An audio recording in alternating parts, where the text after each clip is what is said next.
Varicose veins కి సరైన చికిత్స కోసం సంప్రదించండి ఎవిస్ హాస్పిటల్.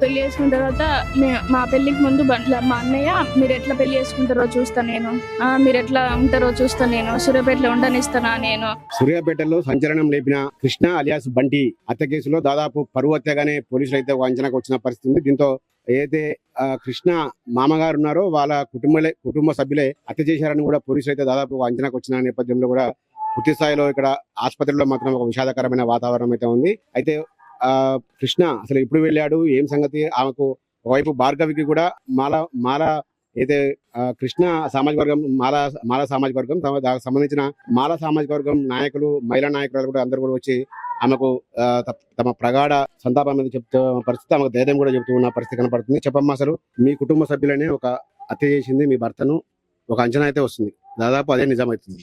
ఏమనిపిస్తుంది అసలు మీకు మా అత్తగారు వాళ్ళకు మీకు ఎటువంటి మీ అమ్మగారు తరపున ఇంతకుముందు ఏమైనా బెదిరింపులు జరిగాయా? ఫస్ట్ మేము పెళ్లి చేసుకునేటప్పుడు పెళ్లి చేసుకుంటామని నేను ఇంట్లో చెప్పిన, నాకు వేరే వాళ్ళు నేను ఇచ్చి చేస్తే నేను చనిపోతా, నేను చేసుకొని ఎవరిని బంటినే చేసుకుంటా అని చెప్పిన. నన్ను చాలా ఫోర్స్ చేసిర్రు, కొట్టడం తిట్టడం చాలా చేసిర్రు. అయినా కూడా నేను భరించి నాకు బంటే కావాలి అని చెప్పేసి నేను బంటిని పెళ్లి చేసుకున్నామని చెప్పి ఆగస్టు 7th నేను బయటికి వచ్చేసిన. మేము ఆ రోజు పెళ్లి చేసుకున్నాము, నగర్కల్లో పెళ్లి చేసుకున్నాము. పెళ్లి చేసుకున్న తర్వాత మా పెళ్లికి ముందు ఇట్లా మా అన్నయ్య మీరు ఎట్లా పెళ్లి చేసుకుంటారో చూస్తా నేను, మీరు ఎట్లా ఉంటారో చూస్తా నేను, సూర్యాపేటలో ఉండనిస్తానా నేను, చంపుతా మిమ్మల్ని, బంటిని నేను చంపుతా అని చెప్పి నాతో చాలా సార్లు అన్నాడు. అయితే నేను బంటితో చెప్తే సరే మనం మరి ఇక్కడ ఉండాలా వద్దా అని చెప్పి ఆలోచిస్తే ఏం కాదు ఇక్కడనే ఉందామని చెప్పిండు బంటి. అట్లా మాదేంటో మేము బతుకుతున్నాం, మధ్యలో వాళ్ళు ఇట్లా అవి ఇవి చేయడం తిట్టడం అవి ఇవి చేస్తుర్రు, మధ్యలో మాకు తెలుస్తున్నాయి కానీ మేము సైలెంట్ గానే ఉన్నాం. సైలెంట్ గానే ఉంటే ఇంకా మా అన్నయ్య ఏం చేస్తుండో ఏమో తెలియదు. ఆ రోజు నిన్న ఈవినింగ్ 5 o'clock బైర్ మహేష్ అని ఆయన ఫోన్ చేసిండు. ఫోన్ చేసి ఇట్లా అన్న బయటికి రా మరి ఏంది అని చెప్పి పైసలని ల్యాండ్ గురించి ఏదో మాట్లాడారు, నాకు తెలియదు. ఇంతకుముందు మాట్లాడుతుంటే నేను విన్నా, ల్యాండ్ అని మాట్లాడుతుంటే విన్నా. అది దానికే పిలిచిర్రేమో అని చెప్పి నేను అనుకున్నా. నేను అప్పుడు కాల్ మాట్లాడేటప్పుడు ఆయన ఫోన్ చేస్తే నేను బంటికి ఇచ్చిన, ఫోన్ చేస్తుర్రు అని చెప్పి ఇస్తే మాట్లాడిండు. ఫస్ట్ టైం ఆల్రెడీ ఓకే కూర్చున్నాడు. కూర్చోగానే మళ్ళీ నేను ఫోన్ మాట్లాడుతుంటే మళ్ళీ ఒక 3 times ఫోన్ చేసిండు. ఫోన్ చేస్తే మళ్ళీ ఫోన్ చేసిండు అని చెప్పి ఇస్తే మళ్ళీ ఆ ఫోన్ మాట్లాడి నాకేం చెప్పలేదు, ఇంకా బయటికి వెళ్ళిపోయిండు. నేను బయటికి వెళ్తుండు అని నేను అనుకోలేదు. నేను ఫోన్ మాట్లాడుతున్నప్పటికీ నా ఫ్రెండ్స్ తోనే మాట్లాడుతుంటే నాకేం చెప్పలేదు. ఇక నార్మల్ గా బయట ఉంటాడేమో అని చెప్పి నేను అనుకున్నా, ఇంటి బయట ఉంటాడేమో అనుకున్నా. ఎప్పుడైనా చెప్పిపోతాడు నాకు ఖచ్చితంగా, చెప్పండి నేను బయటికి వెళ్ళాడు. కానీ ఆ రోజు ఏందో మరి కంగారుగా బయటికి వెళ్ళిండు తెలియదు. ఫోన్ ఎప్పుడైనా మీకు ఇచ్చిపోతాడా? ఫోన్ తీసుకెళ్తాడు కదా మామూలుగా, అయితే ఇప్పుడు ఎందుకు ఇంట్లో పెట్టి వెళ్ళిండు? అప్పుడప్పుడు నాకు ఇచ్చిపోతాడు, నాకు ఫోన్ లేదు, నేను ఒక్కదాన్నే ఉంటా మళ్ళీ లేట్ అవుతుంది అని చెప్పి అప్పుడప్పుడు ఫోన్ ఇస్తాడు. ఎక్కువ శాతం ఆయన దగ్గరనే ఉంటది. నేను ఆ రోజు ఫోన్ మాట్లాడుతున్నా, ఇంకా సర్లే అని చెప్పి ఎమ్మటే వస్తా అనుకొని పోయిండే ఏమో మరి తెలియదు.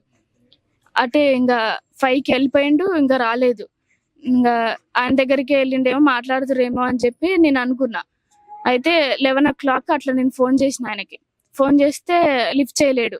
అందుకంటే ముందు నాకు 2 సార్లు ఫోన్ చేస్తే నేను నా ఫ్రెండ్తో మాట్లాడుతున్నా, అందుకని ఆయన ఇక నేను లిఫ్ట్ చేయలేదు, ఆయనతో మాట్లాడలేదు. అన్నోన్ నెంబర్స్ నేను ఎత్తను ఆ బంటి ఫోన్లో, నేను మాట్లాడను ఎవరితోనే. అయితే ఇక మళ్ళీ ఇంకా ఏంది ఇంత టైం అవుతుంది అని చెప్పి ఇంకా వస్తలేడు అని చెప్పి నేను ఫోన్ చేస్తే ఆయన ఎత్తలేదు. మా వదినకి ఫోన్ చేసిన, ఒక 3 o'clock అవుతుంది. అప్పటికి 3 o'clock అవుతుంటే వదినకి ఫోన్ చేసి ఇట్లా పోయిండు వదిన ఇంకా రాలేదు అని చెప్పి నేనంటే, మరి ఎవరైనా ఉన్నారా ఏంది ఎవరితో పోయిందంటే ఇట్లా నెంబర్ ఉంది అని చెప్పి ఇచ్చిన వదినకి. ఫోన్ చేయాలంటే స్విచ్ ఆఫ్ వచ్చింది అప్పటికి ఆయనది, బైరు మహేష్ ఆయనది. స్విచ్ ఆఫ్ వస్తే మళ్ళీ నేను చేసిన, అయినా స్విచ్ ఆఫ్ వచ్చింది. మళ్ళీ 5 o'clock చేసిన, 6 o'clock చేసిన, అట్లా చాలా సార్లు చేసినా కూడా స్విచ్ ఆఫే వస్తుంది. అయితే నీకు ఎవరు చెప్పారు చనిపోయాడన్న విషయము? మార్నింగ్ నాకు పోలీసులు కాల్ చేసారు. కాల్ చేసి ఇట్లా బంటి ఉన్నాడా అని చెప్పి అడిగితే లేడు, మరి నైట్ వెళ్ళిండు బయటికి, ఏం షర్ట్ వేసుకుండు, జుట్టు కటింగ్ ఎట్లా చేసుకుండు అని చెప్పి, బైక్ ఉందా అని చెప్పి అన్ని అడిగిర్రు. అయితే నేను అన్ని చెప్పిన. సరే అని చెప్పి అన్నారు. సార్ ఏమైంది సార్ అని అడిగితే నేను చెప్పలే. వాళ్ళు చెప్పకపోతే మళ్ళీ అడిగిన నేను. మళ్ళీ కాల్ చేసామమ్మా అని చెప్పిర్రు. వాళ్ళు కట్ చేసిండ్రు. నెక్స్ట్ ఎమ్మటే నాకు విజయన్న కాల్ చేసిండు. విజయన్న కాల్ చేస్తే ఇంకా అన్న ఈడ కట్ట మీద ఉండరంటారా రారా అని అంటే సరే అని చెప్పి మాకు ఇంకా నేను ఫుల్ ఏడుస్తుంది. అప్పటికి ఫుల్ ఏడుస్తున్నా. ఇంకా అక్కడికి పోదాం అనేసరికి ఏడా అని మాకు తెలియదు. ఏందో మేము అన్ని పోదామని చెప్పి ఆటో దగ్గరికి వెళ్ళినాం. మేము వెళ్తుంటే మళ్ళీ రిటర్న్ ఇక్కడికి హాస్పిటల్ దగ్గర తీసుకొచ్చారు అని చెప్పి మేము రిటర్న్ ఇక్కడికి వచ్చేసినాం. ఇంకా నువ్వు ప్రాణం కంటే ఎక్కువ ప్రేమించిన భర్త చనిపోయాడు, మీ ఫ్యామిలీ దూరమైంది, నెక్స్ట్ ఏం చేయబోతున్నావు అమ్మ? నా బంటిని చంపినందుకు ఖచ్చితంగా నేను పోరాటం చేస్తా. నాలాగా వేరే అమ్మాయికి జరగకూడదు. ఇలా అందరు అమ్మాయిలకి జరుగుతుంది. ఇట్లా జరిగితే ఇప్పుడు నాకు ఏజ్ ఉంది కాబట్టి నేను చేసుకుంటా, అది నా ఇష్టం. వాళ్ళు చెప్పింది చేసుకోవాలంటే నేను చేసుకోను కదా, అంటే నాకు నచ్చాలి కదా ఫస్ట్. అందుకే అమ్మాయిలకి కొంచెం రక్షణ కలిగించాలి అని చెప్పి నేను అనుకుంటున్నా.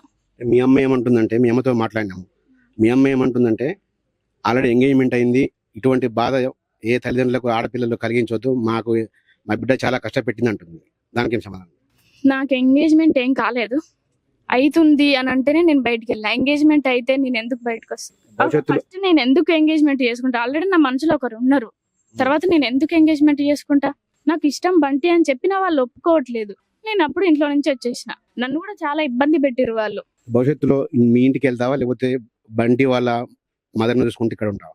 లేదు, నేను మా ఇంటికి అయితే వెళ్ళను. నేను బంటి వాళ్ళ ఇంట్లోనే ఉంటా, వాళ్ళతోనే ఉంటా, వాళ్ళ పేరెంట్స్ తోనే ఉంటా. ఇది భార్గవి చెప్తా ఉంది. ఇది బంటి హత్య వెనక ఎవరున్నా కూడా వదిలిపెట్టేది లేదు, ఖచ్చితంగా మా ఇంటికి అయితే వెళ్ళే ప్రసక్తే లేదు. బంటి వాళ్ళ మదర్ని ఫాదర్ని చూసుకుంటూ వాళ్ళ ఇంట్లోనే ఉంటాను, జీవితం మొత్తం కూడా వాళ్ళతోనే గడుపుతాను కూడా భార్గవి చెప్తా ఉంది.